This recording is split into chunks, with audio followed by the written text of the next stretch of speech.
So it has been just over a year to the date since the Red V-Raptor showed up at my doorsteps. A year since I unboxed it, sniffed it, and before you get all judgy, even Jared, yes, that Jared, CEO of Red Jared, said that they spent time on the unboxing experience, including the smell. But it has been a year since this camera has come into my life, and I thought it was only right to share what that year of this camera has been like. The good, the bad, and the downright weird. And of course, we're gonna talk about the monetary investment and what that has been like. Before we do so, please consider hitting that subscribe button if you've enjoyed another one of my videos in the past, because we are getting so close to hitting 100,000 subscribers on this channel. And with my birthday just being right around the corner, it would be fantastic to hit this milestone beforehand. If you've never seen one of my videos before, well then just sit back and enjoy this one, and hopefully you get enough value from it that you consider hitting that button on your own. Now, when I bought this camera, this was my second Red camera purchase, but it was by far the most I had ever spent on a single piece of gear. Before this camera, I had purchased the Red Komodo. Now, the Red Komodo was originally created to be a crash cam. Think like a very expensive, overkilled version of a GoPro for people like Michael Bay to put in crazy positions and to get amazing shots without sacrificing quality. But for someone like me, the Komodo was just a fantastic A-cam. It gave me the power of Red and R3D RAW without breaking the bank. I ran this system for a little over a year, and I continue to run this system, but if I was being completely honest, there were a few things missing from the Komodo that I wished it had. For starters, the Komodo's low light capabilities were a bit lackluster, and honestly, the way it worked in high frame rates wasn't that great, especially if you wanted to shoot with the full width of the sensor. Now, this is not a knock on the Komodo, but this meant that I was already looking for my next Red even before they announced the Raptor. But then that beautiful day came. Red announced that they had a new full frame camera coming. So I did what any wise man would do, and I went and I spoke with my wife and my kids, and I told them that we were going to basically be having to live off of PB&J and ramen for a little while because I wanted to get this camera. Now, all jokes aside, at the time, Red's current full frame camera, the Monstro, was going for about $60,000. So I was mentally preparing myself for that bombshell. But then Red did something borderline insane. They announced the Red V-Raptor, a camera that was better than the Monstro in just about every way, actually in every way, but at less than half the price, at only $2,300. This camera was insane. And I mean, who am I kidding? $2,300 is still a lot of money. But at $2,300, for me, this was a no-brainer. I was going to pick up this camera. Buying this camera, I had a few of the same questions that I've seen in my comments. Do you think the camera is actually worth it? Do you think you will get more paying jobs because of this camera? And do people still even care about Red? But the truth is, deep down, I honestly didn't care about those questions as much because I knew I was ready to make the leap. I wanted to go all in and get a flagship Red camera. Sure, there was a chance I was going to regret it, but if I didn't at least make the jump and find out, I would never truly know. So I created a financial plan, an ROI plan for the camera, and then I did it. I put in my order, and a few weeks later, the camera was here. Now, when I first got the camera, just about everything about this camera was actually still in beta. The software was still in beta, none of the accessories were out for it yet, and full transparency, it just didn't really seem like a fully complete camera yet. This was a bit of a drag, but at the same time, Red was also releasing software updates almost every other week, tweaking things, adding new features, which was great. But I was too impatient to actually wait for everything to get all worked out, so I decided to start testing out the camera on actual jobs, which I highly don't recommend shooting beta software on client projects. There were some issues at the beginning. For example, the camera really struggled writing to its own Red memory cards, especially when the cards were getting full, which actually almost like crushed us on one of our jobs. Thank God for clever editing. This issue was quickly resolved though, but the reason why I chose to roll the dice was because of how amazing the footage looked. I've said it in other videos and in the past, but the footage from the Red V-Raptor just looks amazing. It colors beautifully. The first couple projects I took this camera out on were a lot of talking heads, interview style projects. Now sure, this camera was a bit, probably way overkill for these projects, but I wanted to test it out on a variety of skin tones, and this project we were shooting had us interviewing people of all ethnicities. The interviews we were filming were about an hour long, and this is where one of the first major difficulties fell. For the first few months of owning this camera, it did not shoot in ProRes, only in RAW. This meant that if I wanted to film an interview with the full VistaVision sensor, I had to film in full 8K. So it wasn't long until I had to purchase 3 of those 660 gig cards. And basically at $959 a piece, you can imagine that this was not an easy purchase. Also, at the time, there was still a lot of accessories I felt that I needed that weren't available. For example, Red had announced that they were going to have this XLR adapter for the audio, which as soon as they announced it, I ordered it, which was, again, another $299. But this took 3 months to come in. I guess since we're actually talking about expenses, buying those extra memory cards to support the Red Raptor only supported like part of the problem, the actual capturing the media part. But figuring out a better working hard drive situation was the other part. This led me to investing in a NAS system, but a simple cheap NAS system wasn't gonna cut it.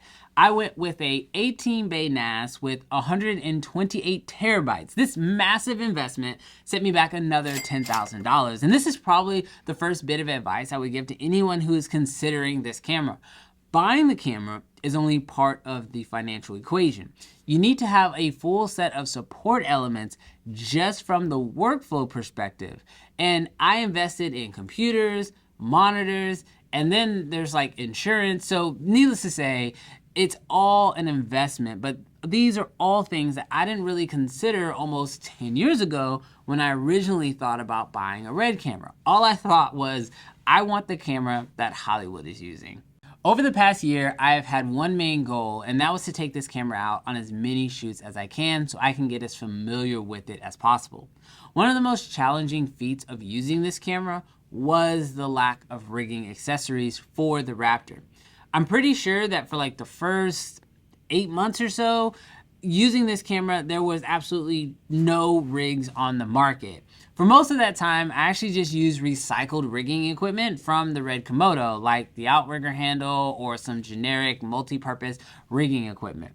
Recently though, Bright Tangerine sent me out their left field V-Raptor system, and it is literally everything I wish I had when I first bought this camera. For starters, it adds protection to the camera without blocking any of the I/O ports or any of the navigation buttons. It's super well built for durability, and it also has mounting threads all over it, which is extremely helpful because remember that XLR adapter that I was talking about earlier? Well, there's actually no way to attach that to the camera body, oddly. The XLR adapter uses a 3/8 thread and the camera is just covered in 1/4 inch threads. So the left field system supports that, but also gives you the option of 15mm rod support, and it has the standard RE dovetail for quick releasing. That way, if you want to go from switching back and forth between shoulder rig and then putting your camera on sticks, you can absolutely do that. And this system is also compatible with their Casbah system. This shoulder pad system and hand grips work and feel amazing. It provides comfort and stability when filming. Now, probably my favorite feature is how well it works with other accessories. This thing is completely compatible with the Red Touch monitor, and you can also get different dovetail options. So if you want to quickly just switch your camera out of this rig and put it onto a Ronin 2 or a Movi or a Manfrotto base plate, you can absolutely do that. But probably the most clutch feature is how many safety mechanisms they put in place to keep you from accidentally just like messing up anything. The only concern I had with this unit really was more so about the top plate. If you're not aware, the way this behemoth of a camera keeps from overheating when shooting in things like 8K at 120 frames per second is it has 2 intake valves on each side, and then the camera has an exhaust vent on the top. With this system, you can get a top handle that mounts to a top plate, but this does go directly over the exhaust vent. I have been testing this out and using this cage, and I can confirm that this doesn't seem to affect the camera whatsoever. I've been very impressed with this system, so when Bright Tangerine offered to sponsor this video, I was beyond excited, but this kind of leads me to the biggest question I've been receiving since buying this camera and even when I picked up my Komodo. Does owning a Red get you more jobs? Or maybe a better way to word this is, do people look to hire you specifically for the Red, or would you get the same jobs if you just owned another camera? Now, obviously, having a YouTube channel is a part of my business. Therefore, there are some YouTube and content opportunities that have come due to this camera, like the Bright Tangerine sponsorship. But that said, I don't believe you have to own a Red to get Red production jobs. You can absolutely rent one. I shot on Reds before I bought my first one. It's just harder to compete for Red jobs when you have to rent it and factor all of those things like rental insurance and everything else into your price when you're quoting. Also, when you rent a camera, you only have so much time to get familiar with it as possible. But when you own it, it is a lot easier to get more familiar with it and know how to get the most out of the camera, which is most important if you're a DP. For me, this past year, I have gotten 5 projects that have specifically asked for the Red, not including YouTube, which would mean that the camera has technically paid itself off. However, putting the Red in pitches for other jobs, I think, has elevated the perceived value of those pitches. So do you need to own a Red to get more jobs? Absolutely not, but having one does help for those clients that do care, or for the ones that you can make care. Also, there is a market to just being a DP and owner. Some productions will hire you just to come out and DP because they know what camera you own. The benefit here is that you actually get paid twice. You can charge your day rate as a DP, and you can charge for your camera package, which is kind of like a rental package. This is something I honestly haven't been doing a lot of because I've honestly just been a little bit too busy, but this is something that I would like to do more of. So if you have a cool project and you'd like to work with me on it, I'm available. Just hit me up. Email down below. Okay, so let's break down the things that I love the most about this camera and a few things that I haven't really enjoyed that much about this camera, just in case you are thinking about picking one up for yourself.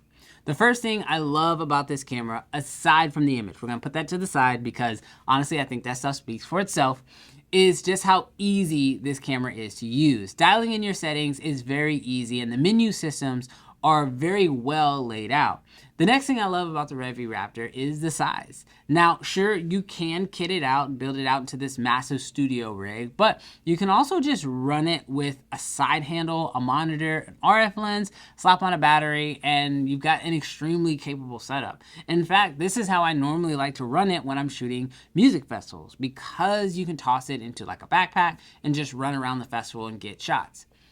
And the last thing I'll say in order to help keep this list kind of short is I love how well Red has done at adding new features to the camera. For example, new features they've added since I bought it, granted it was still in beta, has been things like ProRes, like I said earlier, time lapses, proxy support, and a ton of other items that have just made the camera easier to work with. Another awesome example of this is how later this year, the Raptor is going to get an update that will allow you to capture video and then wirelessly send those files directly to Frame.io from the camera without needing to buy any extra hardware. This means as you are filming, your editor can be on set or remote, plugging away at the edit, cutting things together, and telling you what your scene is going to look like almost in real time. As far as I'm concerned, the camera has only increased in value since I bought it, and it just keeps getting better and better over time. Now, sure, if you've watched a lot of my content on the Reds, it's no surprise that I love this camera. However, I think it's just as valuable for me to share a few issues/hurdles that I've had to sort of overcome. Now, as I mentioned earlier, I originally bought 3 of the 660 gig cards, but I actually went ahead and bought 2 additional 2 terabyte cards because this camera eats media when you're shooting 8K RAW in high frame rates. Also, if you don't have the touchscreen monitor, navigating those menus does take a lot of button pressing, and those buttons are kind of small, and I would honestly hate to have to interact with them in cold weather if I had to have gloves on. So investing in the touchscreen monitor is a big plus, but it's another investment. Now, full transparency, you absolutely can control this camera on a phone using the Red Control app, but from my experience, you do need to kind of keep the phone fairly close to the camera in order to get it to work really well. The only other real downside I've had with this camera really is just how long it takes to turn on. This can be kind of difficult when you're capturing live events like concerts. You'll probably just want to just keep the camera on the entire time, which means then just make sure you have a good amount of V-mount batteries on hand. Clearly, I'm a mega fan of this camera and Red as a company as a whole, but I do understand that it would be incredibly irresponsible for me to try to convince anyone to buy this camera. Due to the price and all the extra purchases that are required in order to get this thing up and running, I can't say with a good, clear conscience to go and buy this camera. That said, if you are already considering this camera and you're not sure if you're going to love it or not, I can tell you without a shadow of a doubt that you're going to love this camera, but more importantly, the images you capture with it. If it's a good use of your money, it's something that you're gonna have to figure out on your own. Massive thank you to Bright Tangerine for sponsoring this video. Be sure to check them out. Even if you don't have a Raptor, they make cages for tons of other cameras and their quality is top notch.